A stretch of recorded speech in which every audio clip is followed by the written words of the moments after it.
રાજવી જે તૈયારીઓની જે વાત કરી કે જે આ રઘુનાથપુરી મઠની અંદર જે પ્રસંગ થવા જઈ રહ્યો છે, જે આપણે વાત કરીએ છીએ રઘુનાથપુરી બાપુની, એટલે રઘુનાથપુરી બાપુ એમનો દેહનું ખાલી ત્યાગ કર્યો છે, બાકી રઘુનાથપુરી બાપુ અમર છે।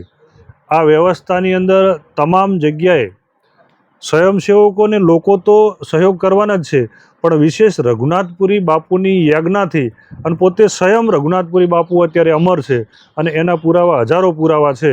એટલે રઘુનાથપુરી બાપુના અવસરની અંદર તમામ દેવી શક્તિઓ કામ કરી અને આ પ્રસંગ એક ભવ્ય રીતે બનાવવાનો છે। રઘુનાથપુરી બાપુના અંગત અને ખાસ સેવક કે જેના ઉપર આશીર્વાદ છે એવા રાજકીય આપણા બનાસકાંઠાના ભારતીય જનતા પાર્ટીના અધ્યક્ષ કીર્તિસિંહ વાઘેલા એ બાપુના ખૂબ નજીકથી છે અને એમના બાપુના આશીર્વાદ પણ એમના ઉપર ખૂબ છે।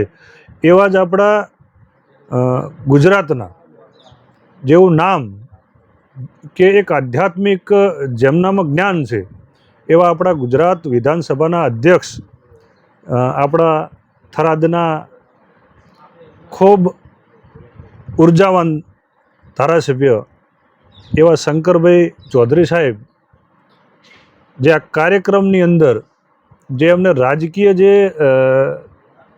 વિશેષ રાજવી જવાબદારી છે ને એ મારે કીર્તિસિંહ અને શંકરભાઈ દ્વારા એમને વિશેષ ભારપૂર્વક આ જવાબદારી આપવાની છે। એટલે કોને લાવવા શું કરવું એ તમામ આ બંને જણા અને એમને સાથે રાખીને પૂરી ટીમ સેવકોની જે ટીમ બનાવી અને જે તે વ્યવસ્થા સનાતન ધર્મ માટે આ પર્વ ખૂબ ભવ્ય બને એના માટે બધા જ મહેનત કરવાના છે। વિશેષ જવાબદારી આ બંનેને હું આપવાનો છું। મિત્રો કુરશીપુરી બાપુએ જે અહીંયા પ્રસંગ કર્યો એ તમે અને મેં અને આખા ગુજરાતે નિહાળ્યો છે, જોયો છે અને અહીંયા આવીને માથું પણ ઝુકાવ્યું છે અને એ પ્રસંગને 4 ચાંદ પણ લાગ્યા છે। આખા ગુજરાતની અંદર માત્ર એ સમયે એક જ વાત હતી કે નાના કાપરા।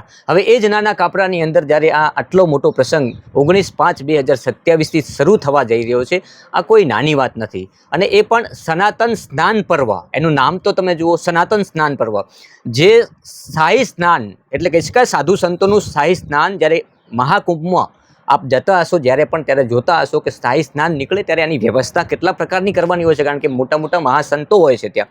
ત્યારે એ જ શાહી સ્નાન તમને તમારા ઘર આંગણે એટલે કે નાના કાપરા ખાતે જોવા મળવાનું છે આવનારા સમયમાં। અને આ માત્ર આ મઠ તરીકે નહીં, આ મઠના સેવકોની જવાબદારી નથી, આ જવાબદારી છે આખા ગુજરાતની। તમે જે રીતના વાત કરી, આ તો એક શ્રદ્ધા અને આસ્થાની વાત થઈ કે લોકોને કોઈ પણ મંદિરમાં જે મૂર્તિ હોય છે એ તો પથ્થરની જ હોય છે, પરંતુ એની અંદર પ્રાણ પૂરતી હોય છે વ્યક્તિની શ્રદ્ધા અને આસ્થા। તેમ છતાં તમે પણ જોયું છે અને ઘણીવાર આપણે જોતા હોઈએ છીએ સોશિયલ મીડિયામાં અંધશ્રદ્ધા ઉપર અનેક સવાલો ઉઠતા હોય। રાજભાઈ, અંધશ્રદ્ધા વસ્તુ એક અલગ છે અને શ્રદ્ધા વસ્તુ અલગ છે। શ્રદ્ધા અને અંધશ્રદ્ધા વચ્ચે ઘણો બધો તફાવત છે। અંધશ્રદ્ધામાંથી આપણે બધાને દૂર રહેવું પડે એ પણ વિશેષ આખો છે જ કે કોઈ એવી અંધશ્રદ્ધા ચાલતી હોય એનાથી દૂર રહેવું પડે, પણ વિશેષ જે શ્રદ્ધા છે ને, સનાતન ધર્મ છે ને એ શ્રદ્ધાથી જ ટકેલો છે। મંદિર છે એ હિન્દુ ધર્મનું પ્રતીક છે, એટલે પહેલાં લોકો જે વિધર્મી લોકો મંદિરો ઉપર હુમલો કરતા આપણે જોયું છે અને ઘણા પણ મંદિરો ખંડક કર્યા છે। અને આજના યુગની અંદર હું સમગ્ર હિન્દુ સમાજને એક સંદેશ આપું છું। આજના પ્રસંગ નિમિત્તે લાઈવ કરવાનું થયું અને બોલવાનું થયું એટલે કહું છું કે તમામ હિન્દુ સમાજ જાતિવાદીના વાડામાંથી બહાર આવી એક હિન્દુ બનો, પણ હિન્દુ બનો એટલે કટ્ટર હિન્દુ બનો। આપણું મંદિરની પ્રગતિ કરો। ગામની અંદર તમારો મંદિર હોય, શિવ મંદિર હોય, રામ મંદિર હોય, કોઈ પણ મંદિર હોય, આપણો દીકરો દીકરીનો એનો જન્મ થાય ત્યાંથી કરીને પ્રેરણા એવી આપો કે મંદિરે પર ડે દિવસમાં એકવાર મંદિરના દર્શન કરે અને મંદિરની જ્યારે લાગણી હશે, સંતોની આશીર્વાદ મળતા હશે તો સાચી દિશા મળશે, આધ્યાત્મિક શક્તિનો પ્રેરણા થશે। અને હંમેશા રાજભાઈ આશીર્વાદ વગર કોઈ એવું કહેતો હોય ને કે ગમે તેવો રૂપિયાવાળો હોય, કરોડપતિ હોય, અબજોપતિ હોય, આશીર્વાદ વગર કંઈ શક્ય નથી, શ્રદ્ધા વગર કંઈ શક્ય નથી। એટલે અંધશ્રદ્ધામાંથી દૂર રહી અને મંદિરો પ્રત્યે શ્રદ્ધા રાખવી, આપણી દેવી દેવતાઓ પ્રત્યે શ્રદ્ધા રાખવી, આપણી કુળદેવી એ માં જન્મ આપનાર માં છે કુળદેવી, એના પ્રત્યે શ્રદ્ધા રાખવી। આ નો ડાઉટ તમને જે મંદિર ન ગમતું હોય તો હિન્દુ સમાજ હોય તો તો આપણે બોલવું ન જોઈએ, એનું જે થતું હોય થાય. બાકી અસત્યને સામે તમે લડાઈ કરો તો એમાં સક્સેસ જશો, પણ સત્ય સામે સત્ય દેખાતું હોય, કોઈ પણ ખોટું ન થતું હોય અને વંદે સનાતનનું કામ કરતું હોય તો હર હંમેશા હિન્દુ સનાતનીને કહું છું, તમારા ગામમાં હોય કે ભલે ગુજરાતમાં હોય, ભલે ભારતમાં હોય, વિશ્વની હોય, પણ સનાતની જે હિન્દુ મંદિરનો જે ધર્મ ધજા ફરકતી હોય તે હર હંમેશા સહયોગ કરજો એટલી વિનંતી પણ કરું છું. નમસ્કાર મિત્રો, હું છું આપનો રાજ ગજ્જર અને આપ જોઈ રહ્યા છો બનાસતક ન્યૂઝ નેટવર્ક. આજે હું નાના કાપરા ખાતે રઘુનાથપુરી મઠના મહંત શ્રી 1008 પીઠાધીશ્વર કુરશીપુરી બાપુ સાથે છું. એમની સાથે વાતો એ કરવી છે કે હમણાં થોડા સમય અગાઉ તો જે પ્રસંગ થયો એ 3 દિવસીય પ્રાણ પ્રતિષ્ઠા મહોત્સવમાં લાખોની જનમેદનીએ આ મંદિરે માથું ટેક્યું, અનેકના કામ થયા અને અનેક લોકો આજે પણ શ્રદ્ધાથી અહીંયા આવી રહ્યા છે. પરંતુ હવે જ્યારે 27માં જ્યારે એક કાર્યક્રમ થવા જઈ રહ્યો છે અને એ કાર્યક્રમ એટલે કહી શકાય કે ન ભૂતો ન ભવિષ્ય, જે રીતે મેં જાણ્યું છે, જે રીતે આ મઠ ખાતે હું એક સેવક તરીકે સેવા આપી રહ્યો છું, ત્યારે જ્યાં સુધી મને જાણ છે ત્યાં સુધી 1 કરોડથી વધારે જ્યારે ભક્તો અહીંયા આવવાના હોય એવી વ્યવસ્થા ગોઠવવામાં આવી રહી હોય, અત્યારથી એની તડામાર તૈયારીઓ થઈ હોય, તો એ વિષયના ભાગરૂપે આજે મારે મહંતશ્રી કુરશીપુરી બાપુ સાથે ચર્ચા કરવી છે. તો મારા માધ્યમથી આપને પણ ખબર પડે કે આગામી સમયમાં જે કાર્યક્રમ આવી રહ્યો છે એ કાર્યક્રમ કેવા પ્રકારનો હશે, કેવી એની તૈયારીઓ હશે અને એ કાર્યક્રમ શું મેસેજ આપશે, આ તમામ પ્રકારની વાતો આપણે આજે મહંતશ્રી કુરશીપુરી બાપુ સાથે કરવી છે. પહેલાં તો બાપુ આપણા ચરણોમાં પ્રણામ, આશીર્વાદ. કે જે રીતના અગાઉ પણ એક કાર્યક્રમ થયો, લાખોની જનમેદની અહીંયા ઉમટી હતી અને એક અલગ પ્રકારનો મેસેજ આ વિસ્તારમાંથી ગયો. હવે જ્યારે બનાસકાંઠા અને વાવ-થરાદ, પહેલા બનાસકાંઠા હતો, હવે વાવ-થરાદ અલગ થયું છે અને વાવ-થરાદમાં આ મઠ આવે છે, ત્યારે આગામી સમયમાં જ્યારે 27માં જે કાર્યક્રમ આવી રહ્યો છે એ કેવા પ્રકારનો કાર્યક્રમ હશે ને કેવી તૈયારીઓ છે? રાજભાઈ, 19/5/2027થી આપણો સનાતનનો ગુજરાત અને ભારતનો જે ભવ્ય પ્રસંગ જે વાવ-થરાદની અંદર નાના કાપરા રઘુનાથપુરી મઠ ખાતે થવા જઈ રહ્યો છે. એ કાર્યક્રમની વિશેષતા કે આપણે બધા જ હિન્દુ સનાતનીય છીએ, એના માટે થઈને આપણે કાર્યક્રમનું જે રૂપરેખા છે એ સનાતન સ્નાન પર્વ રાખવામાં આવ્યું છે, નામ એમનું. એટલા માટે એ કાર્યક્રમની અંદર ભારતભરથી આપણા હિન્દુ સનાતન ધર્મના જે આપણા 13 અખાડા છે એ અખાડાના સાધુ સંતો તેમજ સનાતનીઓ આ અવસરની અંદર ખૂબ મોટા પ્રમાણમાં ભાગ લેવાના છે. એની વિશેષ વ્યવસ્થાની રૂપે આપણે સપ્તાહનું પણ આયોજન કર્યું છે અને એ સપ્તાહની અંદર 7 દિવસ જે આપણા ભારતમાંથી દરેક હિન્દુ સનાતનીઓ કથાનું શ્રવણ કરવા પણ વધારવાના છે. એમાંય વિશેષ આપણે એક પ્રયાગરાજ, ઉજ્જૈન, નાસિક અને હરિદ્વારથી મા ગંગાના જે નીર લાવી અને એક આપણે નદી જેવું કાશી બનારસના ઘાટ જેવું એની રૂપરેખા આપી અને આપણે ભવ્ય નદીનું પણ નિર્માણ કરવા એની અંદર જઈ રહ્યા છીએ. એટલે માટે રાજભાઈ, આ પ્રસંગ એ હિન્દુ સનાતન માટે એક ખૂબ અનોખો પ્રસંગ છે અને હું તો દરેક સનાતનીઓને કહેવા માગું છું કે આ પ્રસંગની અંદર તમે બધા ભાવથી વધારજો. જે રીતે આપે કહ્યું કે અહીંયા એક પ્રયાગરાજ જેવી કે એક ગંગા નદી જેવો એક ઘાટ અહીંયા આખો ઊભો કરવામાં આવશે, એટલે કૃત્રિમ નદી, એટલે આપણે માનવ સર્જિત નદી જ્યારે બનાવવાની વાત છે ત્યારે એ કેવા પ્રકારનું ત્યાંથી પાણી ક્યાંથી આવશે અને એ પાણી આગળ ક્યાં જશે, કેટલી લંબાઈ હશે આ નદીની, અને એ મેં સાંભળ્યું છે ત્યાં સુધી એવું કહેવાય છે કે આબેહૂબ અહીંયા પ્રયાગરાજ જેવો ઘાટ ઊભો કરવામાં આવશે. તો કેટલી અને કેવી તૈયારીઓ છે? રાજભાઈ, જે આપણે નદીનું જે નિર્માણ કરવા જઈ રહ્યા છીએ એ નદીની લંબાઈ છે 900 મીટર અને એની જે પહોળાઈ છે એ એ 200 ફૂટની આપણે રાખવામાં આવી છે.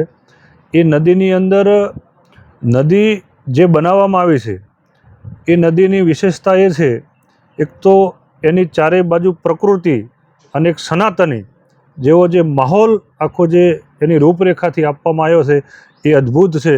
અને લોકો આ સનાતન પર્વ એક પર્વરૂપી ભાગ ભજવી રહ્યા, તમામ સેવકો જે આની અંદર જે કાર્ય કરી રહ્યા છે અને તમામને એક વિશેષ હિન્દુ સનાતનનો આ વાવ થરાદની અંદર જે ભવ્ય પ્રસંગ થવા જઈ રહ્યો છે. એટલે મતલબ કે ખાલી આપણે એક નદી જેવો વહેણ બનાવ્યો અને પાણી નીકળ્યું એવું નહીં, આખું એક ઘાટ ઊભો કરવામાં આવશે, જેવો કે લોકો અહીંયાથી ગંગાજી નાવા જતા હોય છે, હરિદ્વાર જતા હોય છે, પ્રયાગરાજ જતા હોય છે, આખો ઘાટ એવો જ બનશે, સેમ ટુ સેમ એવો જ બનશે. અહીંયા સાંભળ્યું છે કે સનાતન ધર્મથી જે રીતના આ મઠ જોડાયેલું છે અને સનાતન સ્નાન પર્વ આ કાર્યક્રમનું નામ હશે, તો કેટલા લોકો અહીંયા આવવાની ગણતરી હશે, કેટલા લોકો પહોંચી શકશે? રાજભાઈ, જે કાર્યક્રમ 7 દિવસનો રાખવામાં આવ્યો છે, પણ કાર્યક્રમ જે આપણો થવા જઈ રહ્યો છે લગભગ 1 માસનો થવાનો છે. કેમ કે લોકો 15 દિવસ પહેલાંથી જ જે આનો પ્રવાહ ચાલુ થઈ જશે, એટલે મારા અંદાજ પ્રમાણે લગભગ 1 કરોડથી પણ વધુ લોકો આ કાર્યક્રમની અંદર લાભ લઈ અને સ્નાન પણ કરશે. બાપુ, જે રીતના આપણા વિસ્તારમાં ઘણી જગ્યાએ ધાર્મિક મેળાવડા થતા હોય છે, તો મોટી સંખ્યામાં ધર્મપ્રેમી જનતા ત્યાં પહોંચતી હોય છે, એની વ્યવસ્થા કરવામાં આવતી હોય છે, તો એ 1 દિવસનો મેળો હોય છે, પરંતુ આપે જેમ કહ્યું કે અહીંયા કદાચ 1 માસ સુધી પણ આ મહાપર્વ સનાતન પર્વ ચાલી શકે છે, તો પબ્લિક માટે વ્યવસ્થા કેવા પ્રકારની હશે? રાજભાઈ, જે રાત્રે રોકાણ કરતી હોય પબ્લિક, એમના માટે એક આપણે ટેન્ટ સિટી પણ બનાવવામાં આવી છે. એ જેને રોકાવું હોય નિઃશુલ્ક, 1 પણ રૂપિયો આ પ્રસંગની અંદર લેવામાં આવતો નથી. એને નિઃશુલ્ક જે રોકાવા માટેવાળા રાતે રહી શકે છે, એવી આખી આપણે જેવી રીતે પ્રયાગરાજમાં આપણે ટેન્ટ સિટી બનાવવામાં આવી હતી, એ જ રીતે આપણે અહીં પણ ટેન્ટ સિટી બનાવવામાં આવી છે. અને ભોજન માટેની વ્યવસ્થા આમ તો રઘુનાથપુરી મઠ જ્યારથી ચાલુ થયો ત્યારથી 24 કલાક સદાવ્રત એમનું ચાલુ છે. અને એ પણ સમયની અંદર જે પણ લોકો આવે એની વ્યવસ્થાના ભાગરૂપે તમામ સેવકો પણ કામે લાગી ગયા છે. અને અત્યારથી 1 કરોડ પબ્લિકને અમારો પર ડેનો અંદાજ એવો કે 25 લાખ પબ્લિક આવે તો પણ અવ્યવસ્થા ન થાય એવી પણ વ્યવસ્થા આપણે બધા સાથે મળીને કરી રહ્યા છીએ. જે રીતના અહીંયા આ વ્યવસ્થા અત્યારથી એની શરૂઆત થઈ છે, હજુ લગભગ 1.5 વર્ષ જેટલો સમય બાકી છે, પરંતુ આટલો મોટો જ્યારે પ્રસંગ આવતો હોય ત્યારે ખરેખર એનું 1 વર્ષ પહેલાં એની તૈયારીઓ કરવી જ પડે આપણે, અને એ થઈ રહી છે. તો જે રીતના રાજકીય આગેવાનો, જેમ કે મેં સાંભળ્યું છે કે અહીંયા કદાચ પ્રધાનમંત્રી પણ આવી શકે એવી શક્યતાઓ ખરી, તો જે રીતે આધ્યાત્મિક વ્યક્તિ તરીકે ઓળખાતા પ્રધાનમંત્રી નરેન્દ્ર મોદી, અને જે રીતના અહીંયા 7 જેટલા અખાડા દેશના, જેમ કે કુંભના મેળામાં જેમ અખાડા હોય છે, એ જ રીતના અહીંયા વ્યવસ્થા ગોઠવવામાં આવી છે. તો એ જે વ્યવસ્થા છે, જ્યારે અહીંયા દેશના પ્રધાનમંત્રી આવતા હોય તો એ આખી વ્યવસ્થા કેવા પ્રકારની હશે? જ્યારે રાજભાઈ, જ્યારે આવડો મોટો સનાતનની એક પર્વ બનતો હોય અને એની અંદર તમામ ભારતના સાધુ સંતો આ મહાયજ્ઞની અંદર જે લાભ લઈ રહ્યા હોય, એમાં વિશેષ બધા જ રઘુનાથપુરી મઠના સેવકો અને હિન્દુ સનાતની ધર્મને એક મોટી આશા છે કે આવડો મોટો કાર્યક્રમ થતો હોય અને રઘુનાથપુરી બાપુના આશીર્વાદ હોય અને માં લાખુ જહુના આશીર્વાદ હોય, દરેક સેવકોની એક આશા છે કે આ કાર્યક્રમની અંદર આપણા ભારતના અને આપણું ગુજરાતનું પાનોતા પુત્ર એવા સનાતની કે જે હિન્દુઓ માટે, જે ભારત માટે, રાષ્ટ્ર માટે જેમને મહત્ત્વની ભૂમિકા ભજવી છે, એ પણ પોતે એક સંત જેવું મહાન વ્યક્તિત્વ હોય અને એ આ પ્રસંગની અંદર આવે એવી પણ બધા સેવકો સાથે બધાની આશાઓ છે. અને મને પણ પૂર્ણ વિશ્વાસ છે કે ભારતના વડાપ્રધાન નરેન્દ્રભાઈ મોદી સાહેબ 100% રઘુનાથપુરી મઠનું આમંત્રણ સ્વીકારશે અને એક દિવસ આપણા બધા વચ્ચે એમના પણ મુખેથી વાણી અને એક હિન્દુ સનાતન માટે એક ખૂબ મોટો સંદેશ મળશે એવી પૂરી આશા રાખીને બેઠો છું. બીજા કેટલાક નેતાઓ અહીંયા ઉપસ્થિત રહી શકે છે દેશમાંથી, અલગ અલગ વિસ્તારમાંથી, જેમ કે બીજા નંબરનું પ્રધાનમંત્રી બાદ મેં સાંભળ્યું છે કે યોગીજી પણ આવી શકે છે અહીંયા. રાજભાઈ, યોગીજી એ સનાતન ધર્મ માટે જે ઉત્તર પ્રદેશ માટે જે કામ કરી રહ્યા છે અને સાધુ સંતો માટે, અને જે અમારા સાધુ સંતોના જે ગૌરવ કહેવાય એવા યુપીના મુખ્યમંત્રી યોગીજી, એમના તો અમે લગભગ ટૂંક જ સમયની અંદર મળવાના પણ છીએ અને એમનો સમય પણ માગવામાં આવ્યો છે. એટલા માટે થઈને એ પણ જરૂર આ કાર્યક્રમની અંદર વધારી અને આપણે હિન્દુ સનાતનીઓનો 100% આશીર્વાદ આપશે એવો અમને બધાને પૂર્ણ વિશ્વાસ છે. જે રીતના અહીંયા મઠમાં સેવકો દ્વારા સાંભળવામાં આવ્યું છે અને આપના દ્વારા પણ મેં સાંભળ્યું છે કે દેશની અલગ અલગ પવિત્ર જે નદીઓ છે તેમાંથી અહીંયા મોટા પ્રમાણમાં જળ લાવવામાં આવશે, જેથી કરીને લોકોને એમ ઘર આંગણે, એટલે કે બનાસકાંઠા અને વાવથરાદ જિલ્લાના આંગણે એક આખી ગંગા ઘાટ ઊભો થાય અને ગંગામાં ડૂબકી મારવાનો એક અનોખો અવસર મળે. રાજભાઈ, જેવું આપણે સનાતન ધર્મની અંદર અત્યારે ભારતની અંદર જે 4 મહાકુંભ થાય છે, પ્રયાગરાજ, હરિદ્વાર, ઉજ્જૈન અને નાસિક, આ ચારે ચાર પવિત્ર નદીઓનું આપણે ટેન્કર દ્વારા એક ટેન્કર એમનું જળ લાવવામાં આવે છે અને એ જળનો પ્રવાહ આપણા નદીની અંદર ચાલુ રાખવામાં આવે.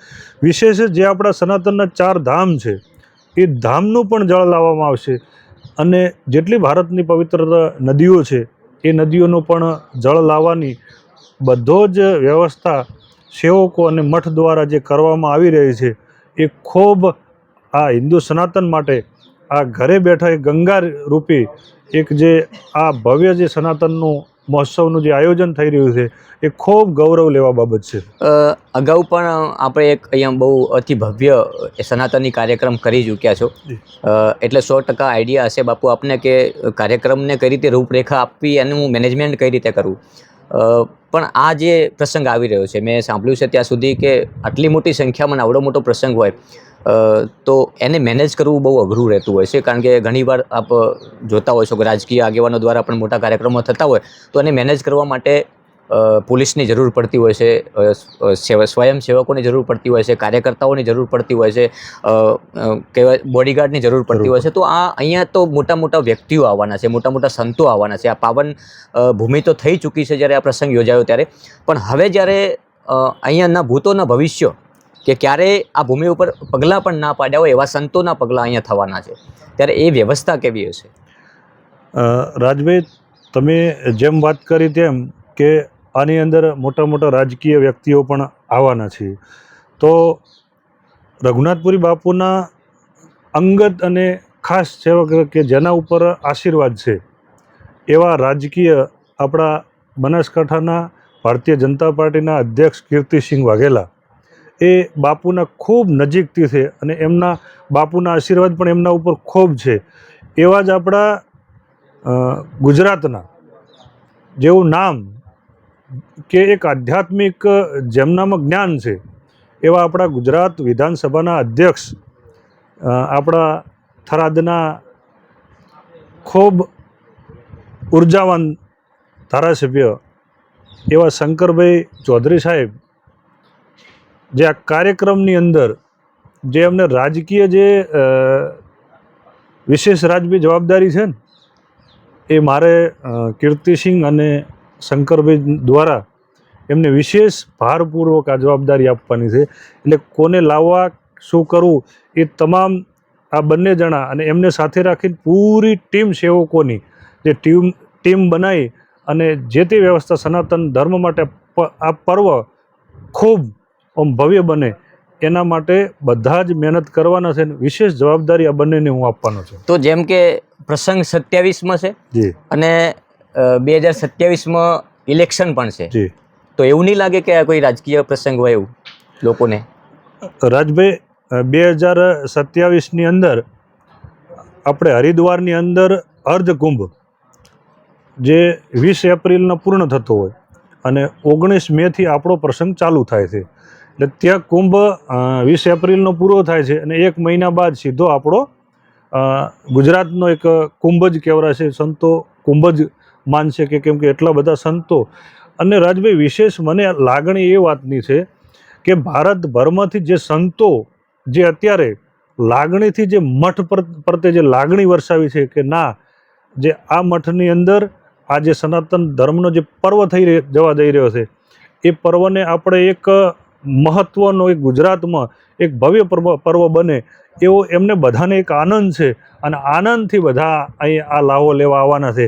એટલે ખૂબ આનંદની વાત તો એ છે કે સંતો જે મદદ કરી રહ્યા છે કે આ પર્વ એવી રીતે બને, એક સનાતન ધર્મનો, એક ગુજરાતનો એ રીતના બને. એટલે આની અંદર અમે ક્યારેય રાજકીય વાતમાં આવતા નથી, પણ આ તો કેવો કે સમય છે, જેને માનવું હોય એ ગમે તે રીતે માની શકે છે, પણ આ પર્વ ફક્ત ને ફક્ત સનાતન ધર્મ માટેનો પર્વ છે. એટલે મતલબ કે સનાતનને વધુ મજબૂત બનાવવો, હિન્દુત્વને ઉજાગર કરવું અને જન જન સુધી આ પર્વની માહિતી પહોંચે કે સનાતન ધર્મ શું છે, એટલે આ વિષય ઉપર આખું લોકો જાણી શકે.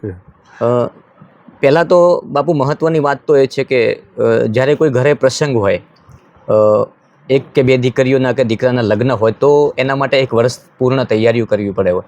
અને એ પણ આપણા કદાચ જે રીતના લોકો હોય, કોઈ વધારે પોપ્યુલર વ્યક્તિ હોય કે સાધારણ વ્યક્તિ હોય તો એ રીતના પ્રસંગ કરતા હોય. પણ આ તો જે તમે પ્રસંગ કરવા જઈ રહ્યા છો એ મને લાગે છે કે માત્ર બનાસકાંઠા, વાવથરાદ કે ગુજરાતનો નહીં, આ ભારત વર્ષનો પ્રસંગ હશે. તો આના માટે તૈયારીઓમાં તો કોઈ આંટ બીજી? રાજવી, જે તૈયારીઓની જે વાત કરી કે જે આ રઘુનાથપુરી મઠની અંદર જે પ્રસંગ થવા જઈ રહ્યો છે, જે આપણે વાત કરીએ છીએ રઘુનાથપુરી બાપુની, એટલે રઘુનાથપુરી બાપુ એમનો દેહનું ખાલી ત્યાગ કર્યો છે, બાકી રઘુનાથપુરી બાપુ અમર છે. આ વ્યવસ્થાની અંદર તમામ જગ્યાએ સ્વયંસેવકોને લોકો તો સહયોગ કરવાના જ છે, પણ વિશેષ રઘુનાથપુરી બાપુની યાજ્ઞાથી અને પોતે સ્વયં રઘુનાથપુરી બાપુ અત્યારે અમર છે અને એના પુરાવા હજારો પુરાવા છે. એટલે રઘુનાથપુરી બાપુના અવસરની અંદર તમામ દેવી શક્તિઓ કામ કરી અને આ પ્રસંગ એક ભવ્ય રીતે બનાવવાનો છે. મતલબ સંચાલન મહંત શ્રી કુરશીપુરી બાપુ કરશે, પરંતુ જવાબદારી છે એ રઘુનાથપુરી બાપુ ખુદ પોતે સંભાળશે. રઘુનાથપુરી કેટલો બાપુ વિશ્વાસ છે રાજભાઈ? વિશ્વાસ, જો વિશ્વાસની વાત કરવા જાઉં ને કે આ કરોડોનો પ્રસંગ છે, પણ આની જવાબદારી છે ને એ તમામ રઘુનાથપુરી બાપુની છે. વિશેષ પૈસાથી કરી અને જે પણ વિશેષ સેવકોથી કરીને તમામ જે જવાબદારીઓ છે એ રઘુનાથપુરી બાપુની છે. અને મને પૂર્ણ વિશ્વાસ છે જે પણ કામ જે કરું છું એ રઘુનાથપુરી બાપુ દરેક કામ મારું પૂર્ણ કરે છે. અને વિશેષ જે ગૌ માતાના મારા ઉપર આશીર્વાદ છે અને રઘુનાથપુરી બાપુના લાખોમાંના જહોમાંના જે આશીર્વાદ છે એના લીધે જે પણ કાર્ય કરું નિસ્વાર્થ ભાવે કરું છું. આમાં કોઈ હું અપેક્ષાઓ નથી રાખતો કે મને આ ફળ મળે એ અપેક્ષાઓ નથી રાખતો. અપેક્ષા વગર જે કામ કરું છું 100% મને નિસ્વાર્થ ભાવે રઘુનાથપુરી બાપુ મારો અવસર પાર પાડશે. જે રીતના અહીંયા એક માનવ સર્જિત નદી ઊભી કરવાની વાત થઈ, તો શાહી સ્નાન અહીંયા સાધુ સંતોનું નીકળવાનું છે. જી, જે રાજભાઈ આ જે પ્રસંગ છે આ પ્રસંગની તૈયારીઓ અત્યારે કરી રહ્યા છીએ અને પછી આના પછી અમે 14 જાન્યુઆરી પછી જે પ્રયાગરાજની અંદર માઘ મેળાની જે આપણે શરૂઆત 3 તારીખે થઈ જવાની છે, એટલે એની અંદર અમે સાધુ સંતો સાથે ચર્ચા કરી અને કઈ રીતનું આ મહત્ત્વ અને આ પર્વ એક ખૂબ સુંદર અને મહાપર્વ બનાવી શકીએ એવી સાધુ સંતોને સાથે રાખી એનું સંકલન કરશું અને સંતો જે સૂચના કરશે એ સૂચનથી આ પર્વ ભવ્ય બનાવશું. મિત્રો, કુરશીપુરી બાપુએ જે અહીંયા પ્રસંગ કર્યો એ તમે અને મેં અને આખા ગુજરાતે નિહાળ્યો છે, જોયો છે અને અહીંયા આવીને માથું પણ ઝુકાવ્યું છે. અને એ પ્રસંગને 4 ચાંદ પણ લાગ્યા છે. આખા ગુજરાતની અંદર માત્ર એ સમયે એક જ વાત હતી કે નાના કાપરા. હવે એ જ નાના કાપરાની અંદર જ્યારે આ આટલો મોટો પ્રસંગ 19/5/2027થી શરૂ થવા જઈ રહ્યો છે, આ કોઈ નાની વાત નથી. અને એ પણ સનાતન સ્નાન પર્વ, એનું નામ તો તમે જુઓ, સનાતન સ્નાન પર્વ. જે શાહી સ્નાન એટલે કે સાધુ સંતોનું શાહી સ્નાન જ્યારે મહાકુંભમાં આપ જતા હશો જ્યારે પણ ત્યારે જોતા હશો કે સ્થાયી સ્નાન નીકળે ત્યારે આની વ્યવસ્થા કેટલા પ્રકારની કરવાની હોય છે, કારણ કે મોટા મોટા મહાસંતો હોય છે ત્યાં. ત્યારે એ જ શાહી સ્નાન તમને તમારા ઘર આંગણે એટલે કે નાના કાપરા ખાતે જોવા મળવાનું છે આવનારા સમયમાં. અને આ માત્ર આ મઠ તરીકે નહીં, આ મઠના સેવકોની જવાબદારી નથી, આ જવાબદારી છે આખાય ગુજરાતની. કારણ કે અહીંયા પ્રધાનમંત્રીથી લઈને કોઈ વ્યક્તિ અહીં ન આવે એવું બાકી લગભગ નથી રહેવાનું. ત્યારે આ એવા સંકેતો અત્યારથી મળી રહ્યા છે કે અનેક એવા સેવકો જે પહેલીવાર પણ આ મંદિરમાં આવતા હશે, જ્યારે આ વાત સાંભળીને કે 19/5/2027 અતિ ભવ્ય કાર્યક્રમ થવા જઈ રહ્યો છે, અહીંયા એક શાહી સ્નાન નીકળશે, એવી માનવ સર્જિત નદી ઊભી કરવાની છે, આવી વાતો જ્યારે અહીંથી વહેતી થઈ છે અત્યારે. કારણ કે જ્યારે કાર્યક્રમ નિશ્ચિત થઈ ગયો છે અને તારીખ નક્કી થઈ ગઈ છે ત્યારે વાતો તો થવાની. એ વાતો સાંભળીને ઘણા બધા સેવકો જે અહીંયા નથી પહોંચી શક્યા, માત્ર એમણે એ પ્રસંગ મીડિયાના માધ્યમથી જોયો છે, એ લોકો અહીં આવીને કહી રહ્યા છે કે બાપુ અમે બેઠા છીએ. ત્યારે આ સનાતન ધર્મનો વિજય નહીં તો બીજું શું કહેવાય, આ શ્રદ્ધા નહીં તો બીજું શું કહેવાય, આ આસ્થા નહીં તો બીજું શું કહેવાય. બાપુ, જે રીતના આપણે જે પ્રસંગ થયો 3 દિવસીય કાર્યક્રમ, એમાં 10 લાખથી વધારે લોકોએ અહીંયા પ્રસાદ કર્યો અને અહીંયા રોકાયા, સતત 3 દિવસ સુધી સેવા આપી. કેટલાક લોકોએ તો કાર્યક્રમની અગાઉ 2 મહિના પહેલાં અહીંયા આવી ગયા હતા ને એના પછી 2 મહિના પછી એટલે કે 5-5 મહિના રોકાયા છે. ત્યારે હવે જ્યારે આ કાર્યક્રમ આવવાનો છે, શું અપેક્ષા છે સેવકો પાસેથી? રાજભાઈ, જ્યારે કાર્યક્રમ કરવાની રઘુનાથપુરી બાપુએ જ્યારે રજા આપી છે ને, એની પહેલાં સેવકોની બાપુએ સેવકોને પ્રેરણા આપી દીધી છે કે આ જગ્યાએ કાર્યક્રમ છે ને આપણે ભવ્ય રીતે કરવાનો છે. એવી રીતે સેવકો સ્વયં જે આ કાર્યક્રમથી અત્યારથી લોકો આ કાર્યક્રમ ભવ્ય અને સફળ બનાવવા માટે જે પોતાનો સમય, લક્ષ્મી બધું જ અહીં આહુતિ આપી રહ્યા છે. એટલે સેવકોને રઘુનાથપુરી બાપુના એવા સેવકો છે, એમને આટલો મોટો પ્રસંગ કર્યો, પણ પત્રિકામાં જ્યારે દાતારોનું નામ લખાવવાનું થાય ને ત્યારે હું જાતે કહું ને તો જ લખાવે, ન કે લખાવતા નથી.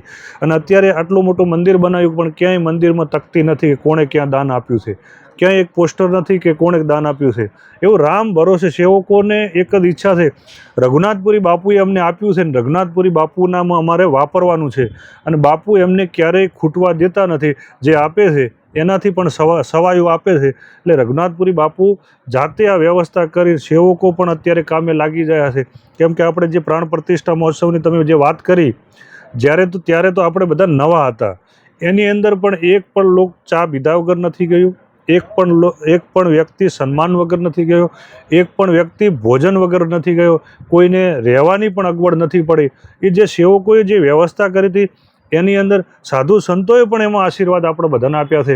એમાં વિશેષ હું જે અખાડામાં પીઠાધીશ્વર છું, જે મહામંડલેશ્વર છું, એ નિરંજની અખાડાના અધ્યક્ષ અને આપણા સનાતન ધર્મના 13 અખાડા પરિષદના અધ્યક્ષ રવેન્દ્રપુરીજી મહારાજે જે હરિદ્વારમાં બોલાવી અને જે આપણું જે સન્માન કર્યું, એ વિશેષ આપણા ગુજરાત માટે પણ ગૌરવ લેવા બાબત છે કે હરિદ્વારની અંદર આ પ્રસંગ કર્યો. અને દરેક કાર્યક્રમની અંદર, દેશના દરેક કાર્યક્રમની અંદર ઘણી જગ્યાએ એમને જવાનું થતું હોય છે, તો એનો આ કાર્યક્રમનો આપણો ઉલ્લેખ કરતા હોય છે કે ગુજરાતમાં એક આવો ભવ્ય કાર્યક્રમ થયો હતો. દૂધની જે ચકલીએથી દૂધ આવતું હતું, છાશ પણ ચકલીએથી આવતું હતું, નળમાંથી નળ ખોલો પાણીની જગ્યાએ દૂધ અને છાશ નીકળતી હતી. એ વ્યવસ્થાઓ જે સાધુ સંતોએ જોઈ છે ને, એટલે આપણા બધાને ખૂબ આશીર્વાદ મળ્યા છે. એને લઈને મને રાજભાઈ એવો વિશ્વાસ છે કે આ પ્રસંગ પણ એક યાદગાર પ્રસંગ બનશે અને રઘુનાથપુરી બાપુના આશીર્વાદ છે. આ સરકાર જે અત્યારે ગુજરાત સરકાર હોય, ભારત સરકાર હોય, સનાતનીઓની સરકાર છે. અને વિશેષ આ સરકાર પણ આપણા સનાતની ધર્મ માટે આવો સનાતની જો પર્વ થતો હોય તો વિશેષ આપણા બધાને ખૂબ એમાં સહયોગ મળતો હોય છે. તમે જેમ વાત કરી એમ પોલીસની વ્યવસ્થા, પોલીસથી કરીને જે પણ સરકારી તંત્ર દ્વારા જે આવા હિન્દુ સમાજ માટે જે કાર્યક્રમો થતા હોય ને જે સરકાર આપણને જે મદદ કરતી હોય છે ને, એ વિશેષ ખૂબ મને આનંદ છે. સરકારને પણ આ તબક્કે ખૂબ અભિનંદન આપું છું, ખૂબ આશીર્વાદ કે આવા સનાતની જે કાર્યક્રમની અંદર સહયોગ કરી છે ને, એ ખૂબ આપણા બધા હિન્દુ સમાજ માટે ખૂબ ગર્વ લેવા બાબત છે. જ્યારે રાજકીય આગેવાનો પહોંચતા હોય છે ત્યારે 100% પ્રધાનમંત્રી આવતા હોય, મુખ્યમંત્રી આવતા હોય, ગૃહમંત્રી આવતા હોય, તો 100% એની જવાબદારી તંત્રએ અને પોલીસે સ્વયં ઉપાડી લીધેલી હોય છે. પણ અહીંયા જ્યારે આ પ્રસંગ થઈ રહ્યો છે એ સેવકો માટે, તો સેવકોને કેવા પ્રકારની જવાબદારી મળશે? રાજભાઈ, સેવકો માટેની જે આ પ્રસંગની જે જવાબદારી છે એમાં અલગ અલગ સેવકો, માનો કે સ્ટેજ ઉપર છે તો સ્ટેજ ઉપર જે ચાલતા વ્યક્તિઓ હોય જે સહયોગ કરી શકતા હોય એવા લોકો સ્ટેજ ઉપર રહેશે. કોઈ એવા સેવકો છે કે એમને ભોજનની વ્યવસ્થા કરવી છે તેવી ભોજનની વ્યવસ્થાની ટીમ બનાવશું. પણ દરેકનું સંચાલન જે છે ને એ આપણા ભારતનું જે મહાન મોટું સંગઠન છે રાષ્ટ્રીય સ્વયંસેવક સંઘ, એ જે આપણી પ્રાણ પ્રતિષ્ઠા થઈ ને એમાં વિશેષ ભાગ ભજવ્યો હોય ને વિશ્વ હિન્દુ પરિષદ અને રાષ્ટ્રીય સ્વયંસેવક સંઘ, એટલે આ વિશેષ જે વ્યવસ્થાની ભાગરૂપે જે આયોજન જે કરવાનું છે ને એ મને પૂર્ણ વિશ્વાસ છે કે રાષ્ટ્રીય સ્વયંસેવક સંઘના તમામ અધિકારી દ્વારા અને જે આ વ્યવસ્થાની ભાગરૂપે જે આયોજનમાં જે મદદ કરશે ને એના લીધે આપણો કાર્યક્રમ તમામે તમામ સંઘનો એક એક વ્યક્તિ એક એક કાર્યકર જે આની અંદર જોડાવાનો છે અને જોડાઈને આપણો કાર્યક્રમ એક ખૂબ સુંદર રીતે સફળ બનશે એવો પૂરેપૂરો રાજભાઈ મને વિશ્વાસ છે. બાપુ, વિસ્તારમાં હશે ઘણા બધા મંદિરો હશે, પણ સાંભળ્યું છે કે અહીંયા બ્રહ્મ સમાજથી લઈને વાલ્મીકી સમાજ સુધી અહીંયા દર્શન કરી શકે છે. અહીંયા જાતિવાદના વાડા નથી. આ કેટલું સત્ય છે? જે રાજભાઈ, અત્યારે આધુનિક અને એક યુગ ચાલી રહ્યો છે. આ યુગની અંદર દરેક જગ્યાએ એક જાતિવાદ વિષય ઉપર અમુક લોકો વધારે ભાર મૂકતા હોય છે કે આ જાતિ આ જાતિનો વ્યક્તિ આ જાતિનો. પણ રઘુનાથપુરી મઠનો અને રઘુનાથપુરી બાપુનો જે વિચાર છે એ સમરસતાનો. એટલે દરેક હિન્દુ સમાજ, આ જે મંદિર અને જે મઠ છે એ દરેક હિન્દુ સમાજ છે કે વાલ્મીકીને જો કદાચ છે ને વાગશે ને લોહી નીકળશે ને તોય લાલ નીકળશે, બ્રાહ્મણને નીકળશે વાગશે લોહી નીકળશે ને તોય લાલ નીકળશે. દરેક સમાજને જે પણ સમાજ છે એ હિન્દુ સમાજ દરેક સમાજ એક છે અને એનો સમરસતાના ભાગરૂપે અહીં હંમેશા દરેક મહિનો એવો કોઈ ખાલી ન જાય કે એક વાલ્મીકી સમાજનો કાર્યક્રમ સમરસતાનો ન થાય. એટલે મને ખૂબ આનંદ થાય છે અને વાલ્મીકી સમાજના જે આશીર્વાદ આપણા ઉપર, એ પરિવારના જે આશીર્વાદ મળે છે, એ ઋષિઓના જે આશીર્વાદ મળે છે, એના લીધે આવા બધા કાર્યક્રમોનું નિર્માણ થઈ રહ્યું છે. કેટલા વીઘામાં આ કાર્યક્રમ હશે? રાજભાઈ, મારા જે અંદાજ પ્રમાણે અત્યારે જે આપણે આયોજન કર્યું છે એના પ્રમાણે લગભગ 500 વીઘાથી ઉપર આપણે આ જગ્યાને આવરી લેવી પડશે અને આ કાર્યક્રમ આપણો 500 વીઘાની અંદર બનાવવામાં આવશે. જે રીતે રઘુનાથપુરી બાપુની પાઘડીની વાત કરવામાં આવે તો જહુમાં જે છે એ પાઘડીના છોગે, રઘુનાથપુરીના પાઘડીના છોગે બિરાજમાન હતા. આજે જ્યારે મંદિરમાં બિરાજમાન છે, પાઘડી પણ અહીંયા છે, લાખું જહુ ઉપર કેટલો વિશ્વાસ? રાજભાઈ, તમે રઘુનાથપુરી બાપુની પાઘડીની વાત કરી. રઘુનાથપુરી બાપુના જીવનની અંદર જ્યારે પોતે સંન્યાસ લીધો અને સાધુ બન્યા એના પછી પોતે મસ્તક ઉપર પાઘડી નથી રાખી અને મા જહુ ઉપર એટલો વિશ્વાસ હતો એમને રઘુનાથપુરી બાપુને કે મારી જહુ મને પાઘડી બંધાવશે એ બજારમાં લેવા જશે. તો રઘુનાથપુરી બાપુને સાક્ષાત જહુમાં મળેલા અને જહુમાં એ જે પાઘડી આપી હતી એ પાઘડી રઘુનાથપુરી બાપુએ એમના જીવનની અંદર, અત્યારે મીડિયાનો વર્ગ છે કે શું ફોટા છે, અમે ઘણા બધા અભ્યાસ કર્યા, પણ એ બાપુની પાઘડી જ્યારથી પોતે બેગ પહેરો ત્યારથી એક જ પાઘડી 40 વર્ષ સુધી આ પાઘડી બાપુએ પોતાના મસ્તક ઉપર રાખી અને એ જહુમાની પહેરાયેલી પાઘડી. એટલે અત્યારે રઘુનાથપુરી બાપુ તો અમર છે, પણ વિશેષ જહુમાન લાખુમા ઉપર રઘુનાથપુરી બાપુની જે કુળદેવી છે એ લાખણીચી માતા થતી અને પોતે લાખિયા ધરા એક ત્યાં પણ રાજભાઈ એક દરોજ છે, ત્યાં લાખુબાએ ગંગા ઉત્પન્ન કરેલી છે અને એ ગંગાના લીધે ગંગા ઉત્પન્ન કરી અને એ ત્યાં ગાયાને પાણી પાવેલું છે લાખિયા ધરા. એ લાખિયા ધરામાં રઘુનાથપુરી બાપુએ 5 ઈંટાના મંદિરથી કરીને અત્યારે ભવ્ય મંદિરનું ત્યાં પણ પોતે પોતાના હાથે નિર્માણ કરી અને વિશેષ ત્યાંથી બાપુએ જે આ જગ્યાએ રઘુનાથપુરી મઠની અંદર જે તપ અને એમની માળા કરી અને એના લીધે રઘુનાથપુરી બાપુના પોતાના પાછળ લાખિયા ધરાથી લાખણેજી નાના કાપરા વાવ થરાદની અંદર એક મોટો ઇતિહાસ બનવા જઈ રહ્યો છે. એ રઘુનાથપુરી બાપુના આશીર્વાદ છે અને માં લાખણેજી ઉપર મને એટલો વિશ્વાસ છે. રાજભાઈ, અમારા 3 ખાતા આપેલા છે આ આશ્રમની અંદર. રઘુનાથપુરી બાપુના 3 ખાતા છે. લક્ષ્મી આપવી હોય તો લાખુમાની જવાબદારી છે સેવકને, દીકરા આપવા હોય તો રઘુનાથપુરી બાપુની જવાબદારી છે અને કોઈના દુઃખ દૂર કરવા હોય ને એ જહુની જવાબદારી છે. એટલે આ 3 જે જવાબદારી છે ને એ પરિપૂર્ણ રીતે નિભાવે છે અહીંથી જે સેવક આવે છે એ સેવક ખુશ થઈ અને રાજી થઈને જાય છે. આવે છે તો રોતો આવે છે અને જાય છે તો હસતો જાય છે. એ મને વિશેષ ખૂબ આનંદ છે. રઘુનાથપુરી બાપુ ઉપર વિશ્વાસ છે. તમે જે રીતના વાત કરી, આ તો એક શ્રદ્ધા અને આસ્થાની વાત થઈ કે લોકોને કોઈ પણ મંદિરમાં જે મૂર્તિ હોય છે એ તો પથ્થરની જ હોય છે, પરંતુ એની અંદર પ્રાણ પૂરતી હોય છે જી વ્યક્તિની શ્રદ્ધા અને આસ્થા. જી તેમ છતાં તમે પણ જોયું છે અને ઘણીવાર આપણે જોતા હોઈએ છીએ સોશિયલ મીડિયામાં અંધશ્રદ્ધા ઉપર અનેક સવાલો ઉઠતા હોય. રાજભાઈ, અંધશ્રદ્ધા વસ્તુ એક અલગ છે અને શ્રદ્ધા વસ્તુ અલગ છે. શ્રદ્ધા અને અંધશ્રદ્ધા વચ્ચે ઘણો બધો તફાવત છે. અંધશ્રદ્ધામાંથી આપણે બધાને દૂર રહેવું પડે એ પણ વિશેષ આખો છે જ કે કોઈ એવી અંધશ્રદ્ધા ચાલતી હોય એનાથી દૂર રહેવું પડે. પણ વિશેષ જે શ્રદ્ધા છે ને, સનાતન ધર્મ છે ને એ શ્રદ્ધાથી જ ટકેલો છે. મંદિર છે એ હિન્દુ ધર્મનું પ્રતીક છે.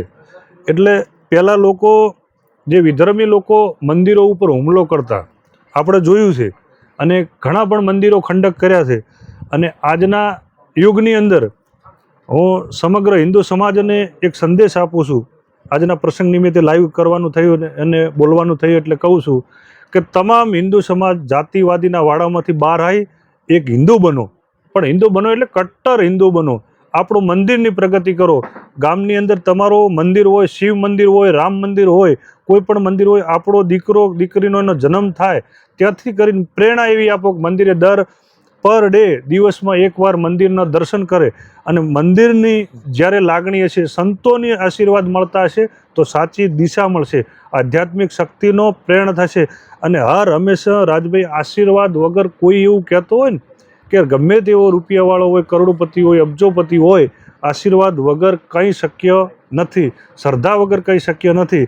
એટલે અંધશ્રદ્ધામાંથી દૂર રહી અને મંદિરો પ્રત્યે શ્રદ્ધા રાખવી, આપણી દેવી દેવતાઓ પ્રત્યે શ્રદ્ધા રાખવી, આપણી કુળદેવી એ જન્મ આપનાર માં છે કુળદેવી, એના પ્રત્યે શ્રદ્ધા રાખવી. આ નો ડાઉટ તમને જે મંદિર ન ગમતું હોય તો હિન્દુ સમાજ હોય તો આપણે બોલવું ન જોઈએ, એનું જે થતું હોય થાય. બાકી અસત્યને સામે તમે લડાઈ કરો તો એમાં સક્સેસ જશો. પણ સત્ય સામે સત્ય દેખાતું હોય, કોઈ પણ ખોટું ન થતું હોય અને મંદિર સનાતનનું કામ કરતું હોય તો હંમેશા હિન્દુ સનાતનીને કહું છું, તમારા ગામમાં હોય કે ભલે ગુજરાતમાં હોય, ભલે ભારતમાં હોય, વિશ્વની હોય, પણ સનાતની જે હિન્દુ મંદિરનો જે ધર્મ ધજા ફરકતી હોય તે હંમેશા સહયોગ કરજો એટલી વિનંતી પણ કરું છું. બાપુ, જે રીતના અગાઉ તો આપણે સમજીએ કે અહીંયા બહુ મોટો ભવ્ય પ્રાણ પ્રતિષ્ઠા મહોત્સવ હતો અને એ કાર્યક્રમ થયો. હવે જે કાર્યક્રમ થવા જઈ રહ્યો છે એ પ્રેરણા ક્યાંથી આવી? જ્યારે રાજભાઈ પ્રાણ પ્રતિષ્ઠા થઈ આપણી, અને પ્રાણ પ્રતિષ્ઠા એ જે આપણા નિરંજની અખાડાના એક શિવ ઉપાસક, જે એમને શિવનું બિરુદ આપ્યું છે, એમનું જે મસ્તક જુઓ ને તો તમે આ શિવ બરાબર લિંગ, શિવની લિંગ હોય ને એ બરાબર એમનું મસ્તક છે. એવા કૈલાસાનંદ ગિરી આપણા આચાર્ય મહામંડલેશ્વર, એમને આપણા રઘુનાથપુરી બાપુની પ્રાણ પ્રતિષ્ઠા એમની જાતે કરી, પ્રાણ પૂર્યા. માં લાખણેજીની પ્રાણ પણ એમને પૂર્યા, માં જહુના પ્રાણ પણ કૈલાસાનંદ ગિરિજીએ પૂર્યા. એમને આખો પ્રસંગ નિહાળી અને જ્યારે એમને મારે પ્રસ્થાન કર્યું અને જ્યારે ગાડીમાં બેસવા જવાનું થયું ને ત્યારે મને એક એમને સંકેત આપ્યો હતો કે માનો કે ના માનો, આ જગ્યાએ ગંગા ગુપ્ત વહી રહી છે. એટલે મને એ દિવસથી વિચાર આવ્યો કે કંઈક ગંગા ગુપ્ત રીતે વહી રહેતી હોય તો એની અંદર સ્નાન કરવા માટે તમામ સનાતનીઓને બોલાવવા પડે.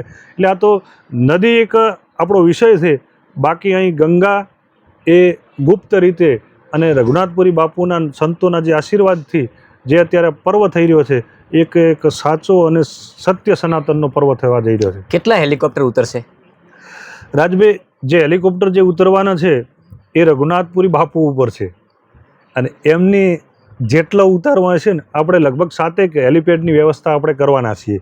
ચારે બાજુ પ્રસંગની ચારે બાજુ 7 હેલિપેડની વ્યવસ્થા કરવાના છીએ કે આપણા હિન્દુ સનાતન ધર્મને માનવાવાળા ભારતના જે રાજ્યના મુખ્યમંત્રીઓ છે એમને પણ આપણે આમંત્રણ આપવાનું છે.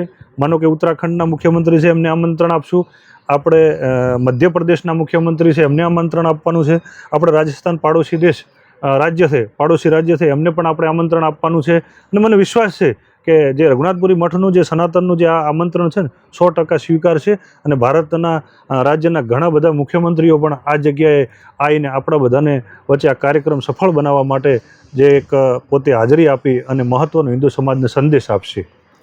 શું તૈયારીઓ છે આ બધા જ આટલા મોટા કાર્યક્રમને લઈને અત્યારથી? જે રાજભાઈ અત્યારથી જે પહેલી જે અમારી પ્રાયોરિટી છે કે આખો કાર્યક્રમ એવો સુંદર રીતે આયોજન કરવામાં આવે, એનો પ્લાન જે અત્યારે પ્લાન બની રહ્યો છે, એ પ્લાનની અંદર અમે અત્યારે આપણે જે પ્લાન અને એની 3D બનાવી રહ્યા છે, એ 3D અમે હરિદ્વાર સંતો સાથે ચર્ચા કરશું અને ચર્ચા કર્યા બાદ જે પણ સજેશન આવશે એમાંથી અમે સુધારી અને જે આ કાર્યક્રમની અંદર જે પણ વ્યવસ્થા કરવાની થતી હોય એ સેવકો દ્વારા ખૂબ સારી રીતે કરવામાં આવશે. વિશેષ રઘુનાથપુરી બાપુનો ગુરુદ્વારો જે આપણા નજીકમાં આસોદર મઠ છે, એટલે આસોદર મઠને સાથે રાખી અને મારો જે રઘુનાથપુરી બાપુ સમાન જે ગુરુ સમાન એવા અમારા મોમઈ મોરા મંદિર મંદિરના મહંત શ્રી ગંગાગીરી બાપજી એ ખૂબ આમાં મહત્ત્વનો જે મદદ અને સહયોગ જે કરી રહ્યા છે, એવા યુવાન મારા નાના ભાઈ સમાન એવા શુભમગીરીજી મહારાજ, એ બંને ભાઈઓ અને જે મારો રઘુનાથપુરી બાપુનો મઠ જે આસોદર છે, આ બધા અને બનાસકાંઠાના તમામ સાધુ સંતો સાથે રાખી, ગુજરાતના તમામ સાધુ સંતો સાથે રાખી, દરેક જેમ સમય જશે તેમ અમે સાધુ સંતો સાથે મિટિંગો પણ કરશું. આપણા બનાસકાંઠાના સાધુ સંતોની પહેલી મિટિંગ થશે, એના પછી ઉત્તર ગુજરાતના સાધુ સંતોની મિટિંગ થશે, એના પછી ગુજરાતના સાધુ સંતો આવશે અને તમામ જવાબદારીઓ જે છે ને એ આ પ્રસંગની જવાબદારી સાધુ સંતો આવશે, એમની જવાબદારી સાધુ સંતો કરશે. રાજકીય આગેવાનો આવશે, એની જવાબદારી રાજકીય આગેવાનો કરશે. અને વિશેષ જે આપણા જે સનાતની ધર્મના સેવકો જે બધા પ્રજા લોકો આવવાના છે, એ લોકોની વ્યવસ્થા તમામ સેવકો અને સરકારી તંત્ર પણ આપણને ખૂબ સારી રીતે મદદ કરવાનું છે. તો જે રીતે અહીંયા મેં સાંભળ્યું છે કે કાર્યક્રમ શરૂ થાય એની પહેલાં એક મોટું બજાર ઊભું થવાનું છે અને એ બજારમાં એક સંકેત મળવાનો છે કે સ્વદેશી અપનાવો અને દેશ બચાવો. તો કેવા પ્રકારની તૈયારીઓ છે આખી બજારની? જે રાજભાઈ આપણે જે વાત કરી એમ કે આ કાર્યક્રમ જે છે ને એક રાષ્ટ્ર માટે સંદેશ છે. લોકોને રાષ્ટ્ર માટે શું કરવું પડે અને રાષ્ટ્રને ભારતને મજબૂત કરવો હોય શું કરવું પડે, તો રાષ્ટ્રને અને ભારતને મજબૂત કરવું હોય ને તો મોદી સાહેબનું વિઝન છે. આપણા ગુજરાતના અને આપણા ભારતના ગૃહમંત્રી અમિતભાઈ શાહ, સહકાર મંત્રી, અને આપણા ગુજરાત વિધાનસભાના અધ્યક્ષ અને મુખ્યમંત્રી અને આપણા ખાસ બધા જે સનાતન ધર્મ માટે જે રાષ્ટ્ર માટે જે મહેનત કરી રહ્યા સાધુ સંતો, એમનું એક વિઝન છે કે ભારતને રાષ્ટ્રને જો મજબૂત કરવો છે ને તો સ્વદેશી અપનાવવું પડશે. એના માટે ગાય આધારિત અને જે આપણા ભારતમાં જે વસ્તુઓનું ઉત્પાદન થઈ રહ્યું છે એ સ્વદેશી બજાર, એટલે ભારતમાંથી ઉત્પન્ન થયેલું, ભારતના લોકોએ ઉત્પન્ન થયેલું જે વસ્તુ છે, અને જે અમારું માનો કે એક કચ્છ છે, કચ્છનું ભરતકામ છે, એનું પણ એક મોટી એક બનાવવામાં આવશે. અને જે ગુજરાતમાંથી જે પણ વ્યક્તિઓ જે પણ આની અંદર ભાગ લઈ શકશે, કારીગરો પણ આવશે, એવું સુંદર બજારનું એક નિર્માણ થવા જઈ રહ્યું છે. પણ એનો સંદેશ એક ફક્ત સ્વદેશી અને રાષ્ટ્ર માટે જે આપણે વધુ સહયોગ કરી શકીએ અને આહુતિ આપી શકીએ, એના માટે થઈને ખાસ આપણું બધાનું વિઝન છે. જ્યારે 27માં કાર્યક્રમ છે ને 27માં જ ગુજરાત વિધાનસભાનું ઇલેક્શન છે, તો શું અસર થશે? કારણ કે આટલી મોટી સંખ્યામાં લોકો અહીંયા આવતા હોય તો જે રીતના એના પછી તરત જ્યારે ઇલેક્શન હોય તો એમાં કઈ રીતના જુઓ છો આખા પર્વને? રાજભાઈ, રાજકીય વસ્તુ રાજકીય છે અને સનાતન વસ્તુ સનાતન છે. પણ જે કાર્યક્રમ જે છે એ કાર્યક્રમની જે રાજકીય ઉપર જે અસર થશે ને એ એવી થશે, જે ભારત માટે જે કામ કરી શકતો હશે વ્યક્તિ અને રાષ્ટ્ર માટે જે કામ કરી શકતો હશે, સનાતન ધર્મ માટે જે કામ કરી શકતો હશે, એને લોકો સ્વયંભૂ સ્વીકારશે. એ મને પૂર્ણ વિશ્વાસ છે કે સનાતન ધર્મ માટે અને રાષ્ટ્ર માટેને જે પણ રાજનીતિમાં કદાચ ઇલેક્શન 2-4 મહિના પછી આવે કે ભલે આજુબાજુમાં આવે એનું એ તો બધું સરકારનો વિષય છે, આપણો વિષય નથી. અને એ વિષય ઉપર સરકાર ચાલે કે અને આપણો વિષય જે છે એ સનાતનનો વિષય છે. પણ સનાતનનો વિષય હર હંમેશા સાધુ સંતો જે સનાતન માટે જે લડતો હોય, સનાતન માટે જે કામ કરતો હોય, હિન્દુ સમાજ માટે જે કામ કરતો હોય, રાષ્ટ્ર માટે જે કામ કરતો હોય, જાતિવાદીના વાડામાંથી પર રહીને જે કામ કરતો હોય, એના માટે હંમેશા આ પ્રસંગ એક યાદગાર બનશે. અને આ પ્રસંગના લીધે ગુજરાતને નહીં, ભારતને પણ ખૂબ મહત્ત્વનો એક ભાગ મળશે અને એક વ્યવસ્થા અને ગુજરાતને ખૂબ એનો લાભ મળશે. તો જેવી રીતે વાવ-થરાદ જિલ્લો નવો બનતાની સાથે જ આ એક મઠની સ્થાપના થઈ, એની પહેલાં મઠની સ્થાપના થઈ, પછી વાવ-થરાદ જિલ્લો બન્યો. હવે જ્યારે આવડો મોટો પ્રસંગ વાવ-થરાદ જિલ્લામાં બનતો હોય તો જિલ્લાની કેવી રીતના નામના વધશે? રાજભાઈ, જ્યારે પહેલા દિવસે જિલ્લાની જાહેરાત થઈ ને એટલે મને ખૂબ આનંદ થયો હતો. અને આપના દ્વારા મેં નિવેદન પણ આપ્યું હતું કે મને ખૂબ આનંદ છે વાવ-થરાદ જિલ્લાની અંદર. અને જિલ્લાની અંદર અથાત મહેનત કરનાર હું શંકરભાઈ ચૌધરીને ખૂબ ખૂબ અંતર અને દિલથી એવા આશીર્વાદ આપું છું કે રાજભાઈ, હું તો જ્યારે હરિદ્વારમાં ગયો ને એમની જોડે મારે કલાક બેસવાનું થયું ને એટલે આધ્યાત્મિક જ્ઞાન જે એમના જોડે છે, એ જે સાધુ સંતો જોડે જે હોય, જે આમ પબ્લિક જોડે જો કદાચ થઈને કોઈ આધ્યાત્મિક જ્ઞાનને પીરસવાની વાત આવે ને તો એ જે શંકરભાઈ જોડે જે આધ્યાત્મિક જ્ઞાન છે ને એ જ્ઞાનને લીધે જે આપણા વાવ-થરાદની અંદર એવો જિલ્લો અને જે વિશેષ આપણને આનંદની વાત એ છે કે આપણે વાવ-થરાદની અંદર રઘુનાથપુરી મઠ તો છે, પણ આપણો મૂછાળો ભગવાન ધરણીધર એ ઢીમા ધરણીધરની અંદર બેઠો છે. તો ધરણીધરના નામે જે તાલુકો આપણે જાહેરાત કરી અને આપણા ઓગળ ગાદી, આપણો દેવોનો દરબાર, એ દેવોના દરબાર જે ઓગળના નામે આપણો ભગવાન કહેવાય, એ ઓગળા પરમેશ્વર અને જે ઓગળાના નામે જે તાલુકાની પણ જાહેરાત કરી. એટલે આપણો વાવ-થરાદ જિલ્લો છે ને એ ખૂબ ભાગ્યશાળી જિલ્લો છે. અને શંકરભાઈ ચૌધરી અને શંકર એટલે એમાં દેવોનો દેવ મહાદેવ, એમને શક્તિ અને જે એમનું નામ છે ને એ પણ શંકરની પૂજા કરતાં એવું સાંભળ્યું છે કે રાખવામાં આવ્યું છે. એટલે મને ખૂબ આનંદની વાત છે કે મારા જિલ્લાની અંદર જે જિલ્લાની અંદર મઠ છે એ જિલ્લાની અંદર જે આવું વ્યક્તિત્વ જે અત્યારે સેવા કરી રહ્યું છે અને જે ભારત માટે, હિન્દુ સમાજ માટે, સનાતન ધર્મ માટે જે મહેનત કરી રહ્યું છે ને, હું તો રઘુનાથપુરી બાપુના અને લાખોમાં જહુમાં અને દરેક સંતો વતી એવા આશીર્વાદ આપું છું. ખૂબ પ્રગતિ કરે, ખૂબ આગળ વધે.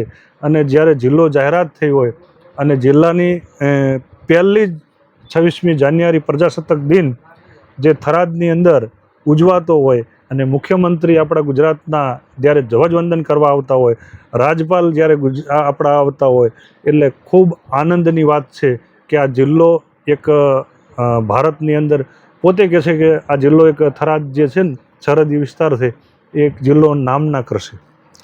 શું કહેશો અંતમાં બાપુ, આપણા જે અહીંયા આપની સાથે જોડાયેલા રઘુનાથપુરી અને લાખો જહુના અનેક સેવકો જ્યારે અહીંયા નતમસ્તક વંદન કરતા હોય છે, આશીર્વાદ લેતા હોય છે અને આ પર્વની ઘણા જે સેવકો છે એ રાહ જોઈ રહ્યા છે? રાજભાઈ, તમામ સેવકોને રઘુનાથપુરી બાપુના પહેલાં તો ખૂબ ખૂબ લાખોમાંના અને જહુમાંના ખૂબ ખૂબ આશીર્વાદ. રઘુનાથપુરી બાપુના સેવકો એવા છે કે રઘુનાથપુરી બાપુનું નામ કઈ રીતનું મોટું થાય એમને સંદેશો આપવાની જરૂર નથી હોતી. એમને ખાલી સૂચન થાય ને તો એ સૂચનને વધાય અને કે બાપુનું નામ કઈ રીતનું મોટું થાય ને બાપુ કઈ રીતનું બાપુનું ભારતમાં નામ થાય, એના માટે જે સેવકો પણ અથાંત પ્રયત્ન કરી રહ્યા છે એ સેવકોને ખૂબ ખૂબ આશીર્વાદ. સનાતન ધર્મ માટે કામ કરતા રહો, જાતિવાદીના વાડામાંથી પર રહી સર્વ હિન્દુ સમાજને સાથે લઈ કામ કરો અને ખૂબ સારી રીતે આ પ્રસંગની અંદર સહયોગ અને પ્રસંગ ખૂબ ઉજ્જવળ બનાવો એવી અપેક્ષાઓ સાથે ખૂબ આશીર્વાદ પણ આપું છું. જે રીતે સનાતન ધર્મની વાત આવે તો બાપુ, ઘણી જગ્યાએ તમે સોશિયલ મીડિયામાં પણ તમે સોશિયલ મીડિયાનો ઉપયોગ કરો છો, એટલે તમને કહું છું કે હજુ જે નેશનલ ચેનલો જે છે એ સનાતન ધર્મને ઉજાગર કરવામાં ક્યાંક પાછી છે. રાજભાઈ, એક બનાસ તક જે છે ને એનો મને વિશેષ આનંદ એ છે કે દરેક ચેનલો ચલાવે છે ભારતનું મુલ્ક, પણ જે આપ જે બનાસ તક દ્વારા જે સનાતન ધર્મનો જે પ્રચાર કરી રહ્યા છો, એક તમારું પણ એક સાધુ સ્વરૂપ જ કામ છે કે જે આ જે કામ કરવું એ ખૂબ અઘરું છે. કેમ કે સનાતનનું કામ કરતાં પહેલાં જે ઓગળિયું થાય છે ને, જેમ કે સનાતનનું કામ કરવું ને એ ખૂબ અઘરું અને કઠિન છે. એટલે કઠિન પરિશ્રમની અંદર તમે જે કામ કરી રહ્યા છો એ બનાસ તકને તમામ ચેનલો તો બરાબર છે, પણ તમને વિશેષ અભિનંદન એ આપું છું. કેમ કે આપણા હિન્દુ સમાજની અંદર બીજો કોઈ ધર્મની અંદર તમે કોઈ પણ વ્યક્તિ પ્રચાર કરતો હશે ને તો એને આગળ વધારવાનું કામ કરશે, કે આપણો સમાજનો પ્રચાર કરે છે, એને આમ દામ સામ બધી જ રીતે મદદ કરશે. અને આપણો હિન્દુ સમાજની અંદર જો કદાચ તમે કોઈ કામ પકડ્યું છે ને તો એક વ્યક્તિ અમુક 25%, બધી સમાજ બધા જ લોકો એવા નથી, પણ એવા 2% લોકો એવા પણ છે એ અંદરથી સમાજને ખોખલો પણ કરી રહ્યા છે. એ ખૂબ દુઃખની વાત છે. પણ ભગવાન ભોળોનાથ એમને ખૂબ સદબુદ્ધિ આપે અને સનાતન ધર્મ પ્રત્યે જોડાય અને સનાતન ધર્મથી ખૂબ ગૌરવ લે, એવું મને ખૂબ આનંદ સાથે અપેક્ષાઓ પણ રાખું છું. વિશેષ જે આપણો ભારત છે એ રાષ્ટ્ર એટલે ગૌ માતા આધારિત છે. જેના ગૌ માતાના ખૂબ આશીર્વાદ હોય ને એ ભારત રાષ્ટ્ર માટે ખૂબ ગૌ માતાના આશીર્વાદ છે. અને ગૌ માતાના જે તમામ જે સનાતન ધર્મ પ્રત્યે જે આપણા, અને વિશેષ આપણને આનંદ એ છે સૌથી વધારે જો ગૌશાળાઓ હોય ને તો એ આપણને ગુજરાત સરકારમાંથી જે ગ્રાન્ટો આવતી હોય ને તો સૌથી વધારે આવતી હોય ને તો બનાસકાંઠા અને વાવ થરાદની અંદર આવતી હોય છે. સરકાર પણ ખૂબ ગૌ માતા માટે સહયોગ કરી રહી છે. અને હમણાં તમે જાણ્યું કે આપણા ગુજરાત વિધાનસભાના અધ્યક્ષ અને તમામ ગૌ પ્રેમીઓ દ્વારા જે ગુજરાતની અંદર જે વાવ થરાદની અંદર જે ગૌ માતાનું જે સર્કલ અને એનું પ્રતિમાનું જે નિવારણ અને જે મંજૂરી આજે મેં હમણાં જોયું હતું એનું ખાતમુહૂર્ત પણ કરવામાં આવ્યું છે. એટલે શંકરભાઈને અને સરકારને ખૂબ અભિનંદન આપું છું. બાપુ, અંતમાં એક સવાલ પૂછીશ કે આટલી મોટી જનમેદની અહીંયા પહોંચવાની છે, એની પહેલાં પણ અહીંયા લાખો લોકો આવ્યા છે અને રોજે રોજ અહીંયા કહી શકાય કે હજારો લોકો અહીંયા ઉપસ્થિત રહેતા હોય છે. ખાસ કરીને પૂનમના દિવસે બધા ધાર્મિક આસ્થા સાથે જોડાયેલા લોકો અહીંયા આ મઠ ખાતે જોડાયેલા સેવકો અહીંયા પહોંચતા હોય છે. કઈ રીતે મેનેજ થાય છે આટલું બધું? રાજભાઈ, પહેલાં જ મેં વાત કરી કે હજી સુધી આ રસોડું કઈ રીતનું ચાલે છે મને ખબર નથી. રામ ભરોસે ચાલે છે. વ્યવસ્થા જે કરે છે ને એ રઘુનાથપુરી બાપુ કરે છે. અને સેવકો સ્વયંમૂ સેવકો વ્યવસ્થાના ભાગરૂપ જે પણ અહીં આવે છે ને એ મહેમાન બની નથી આવતું, સેવક બનીને આવે છે. જેમ કે રાજભાઈ આવે છે, રાજભાઈ સેવક બનીને આવે છે, મહેમાન બની નથી આવતા. એવી રીતે બધા જ સેવકો જે તે જવાબદારી જે પણ જ્યાં ઊભા હોય ત્યાંથી સ્વયંમૂ સેવક તરીકે જે જવાબદારી નિભાઈ રહ્યા છે ને એ મને ખૂબ આનંદ થાય છે કે સ્વયંમૂ આ બધું જે વ્યવસ્થા કરવાના છે ને એ તમામ વ્યવસ્થા જે રઘુનાથપુરી બાપુ કરવાના છે. અને આ વ્યવસ્થાની અંદર તમામ 33 કરોડ દેવ આ પ્રસંગને આનંદ લેવા પણ આવશે એવો મને પૂરેપૂરો શિવશંકર ભોળાનાથ ઉપર વિશ્વાસ છે. બિલકુલ બાપુ, મને પણ એક ધાર્મિક આસ્થા સાથે જોડાયેલું મઠ એટલે નાના કાપરા, વાવ થરાદ જિલ્લાનું લાખણી તાલુકાનું નાના કાપરા, અને એમાંય રઘુનાથપુરીનો મઠ હોય જે લાખું જહુના ધામ તરીકે ઓળખાતું હોય, આ ધામ ખાતે મને પણ સેવક બનવાનો એક અવસર પ્રાપ્ત થયો છે. તો આપના ચરણોમાં પહેલાં તો નતમસ્તક વંદન કરું છું. સદાય આપના આશીર્વાદ અમારી ઉપર વરસતા રહે એવી આશા અને અપેક્ષા રાખું છું. બિલકુલ મારો જે કામ છે એ હું કરી રહ્યો છું. સનાતન ધર્મને ઉજાગર કરવાનું કામ, લોકોને જે એમની જેવી માનસિકતા હોય એવી કમેન્ટ કરી શકે છે અને મને એવો ગણી પણ શકે છે જેને જેવો ગણવો હોય. પરંતુ જ્યારે હું એક હિન્દુ ધર્મ માતા પિતાનો દીકરો છું તો મને પણ મારા હૃદયમાં દેવી દેવતાઓ સ્થાન પામતા હોય, મને પણ ક્યાંક આસ્થા હોય, હું પણ માણસ છું, મારી અંદર પણ ક્યાંક શ્રદ્ધા હોય. તો ચોક્કસથી હું પણ એવું જ માનું છું કે જેને જેવી માનસિકતા હોય એવું આપણને બોલી શકે છે, એવું કહી શકે છે, એવું લખી શકે છે. પરંતુ આપણે એમની માનસિકતા આજે તમારા ચરણોમાં એમને વંદન કરું છું. મને મા ભગવતી લાખું જહું અને બસ આપના આશીર્વાદ જોઈએ છે. રાજભાઈ, સત્ય પરેશાન થઈ શકે પણ ક્યારેય પરાજિત નથી થતું. સત્ય પરેશાન થઈ શકે પણ ક્યારેય પરાજિત થતું નથી. એટલે હંમેશા સત્ય હશે અને સત્યનો વિજય થવાનો છે એમ તમે જે સનાતન ધર્મ માટે જે કામ કરવાના છો ને, આજે તમે જોડાના છો પણ હજારો લોકો તમારી પાછળ જોડાવાના છે, કેમ કે આવનાર સમય એક સનાતન યુગ આવી રહ્યો છે. એ રીતે આપણે પણ બધા જ સાથે મળી અને જે આ કાર્ય કરવાના છે, તમને વિશેષ અભિનંદન ને આશીર્વાદ એટલા માટે આપું છું, જે તમે આ કાર્ય સનાતન ધર્મ માટે જે કાર્ય ઉપાડ્યું છે એની અંદર ભગવાન ભોળોનાથ, રઘુનાથપુરી બાપુ, માં લાખું જહુ ખૂબ શક્તિ આપે. વિશેષ આજના આ કાર્યક્રમનો હું તમામ ભારત વર્ષના સનાતન ધર્મપ્રેમી જનતાને અહીંથી આહ્વાન કરું છું કે આ કાર્યક્રમ ખૂબ મોટો છે. આ કાર્યક્રમ રઘુનાથપુરી બાપુના ભરોસે અને એ પોતે જાતે કરી રહ્યા છે. એટલે તમામ જે રઘુનાથપુરી બાપુના સેવકોને અને સનાતન ધર્મપ્રેમી જનતાને આ કાર્યક્રમમાં જોડાવા માટે અને આની વ્યવસ્થા માટે અને આ કાર્યક્રમનો લાહવો લેવા માટે અને રઘુનાથપુરી બાપુના લાખુમાના જહુમાના દર્શન કરવા માટે ખૂબ ભાવભર્યું આમંત્રણ આપું છું. અને આ આમંત્રણ સ્વીકારી એકવાર આ મઠની મુલાકાત લેજો, એકવાર આ આશ્રમની મુલાકાત લેજો અને મુલાકાત લઈ અને રઘુનાથપુરી બાપુના આશીર્વાદ લેજો. અને રઘુનાથપુરી બાપુના આશીર્વાદ 100% ફળશે એવો પૂર્ણ વિશ્વાસ છે. આભાર બાપુ, અમારી સાથે જોડાવા બદલ અને વિશેષતા ધાર્મિકતા સાથે જોડાયેલી વાતો આજે સાંભળી મહંત શ્રી કુરશીપુરી બાપુ પાસેથી. આવનારા સમયમાં જ્યારે 19/5/2027નો આ સનાતન સ્નાન મહાપર્વ જ્યારે આવી રહ્યો છે, ત્યારે એની વિશેષતાઓ કઈ હશે એ આખોય આપણે બાપુ સાથે વિશેષ વાત કરી છે અને આપણને વિશેષતાઓ સાથે સમજાવ્યું છે કે કેવા પ્રકારનો આ કાર્યક્રમ હશે, કેવા પ્રકારના અહીંયા લોકો આવવાના છે, કેવા પ્રકારના રાજકીય આગેવાનો અહીંયા પહોંચવાના છે, કોણ કોણ આવવાનું છે, બધું જ આપણે સીધું બાપુ સાથે વાત કરીને સાંભળ્યું છે. બનાસ તકના માધ્યમથી સતત અવિરતપણે આ મેસેજ હું સમગ્ર દેશમાં પહોંચાડતો રહીશ, કારણ કે કાર્યક્રમને હજી 1.5 વર્ષ બાકી છે. 1.5 વર્ષની અંદર મારાથી યથાશક્તિ, મારાથી જે પણ અહીંયા સમય અપાશે એ હું બનાસ તકના માધ્યમથી આપવા માટે તૈયાર છું. કારણ કે મને મીડિયાકર્મી તો હું છું જ, પરંતુ સાથે સાથે મારામાં આસ્થા અને શ્રદ્ધા જોડાયેલી છે આ મંદિર સાથે. તો મને આ મઠનો એક સેવક જ્યારે ગણ્યો હોય ત્યારે મારી પણ એક ફરજ બને છે કે આ ધાર્મિકતાને ઉજાગર કરવું, સનાતન ધર્મને આગળ લઈ જવો, સનાતન ધર્મની વાતો જન સુધી પહોંચાડવું. આ માધ્યમ જ્યારે મારા પ્લેટફોર્મ ઉપર જશે ત્યારે લાખો લોકો એને નિહાળશે અને જે લોકો અહીંયા નહીં પહોંચી શકે ને તેને હું મારા માધ્યમથી બતાવવાનો છું. ખૂબ ખૂબ અભિનંદન અને શુભેચ્છાઓ એ લોકોને પાઠવવાની છે કે અહીંયા આવી મસ્તક નિસ્વાર્થ ભાવે આજે પણ જે લોકો સેવાકીય પ્રવૃત્તિઓ કરી રહ્યા છે, કારણ કે સદાય રઘુનાથપુરી બાપુના એમના ઉપર આશીર્વાદ વરસતા રહે, માં લાખું જહુ સદાય એમના ઉપર રાજી રહે.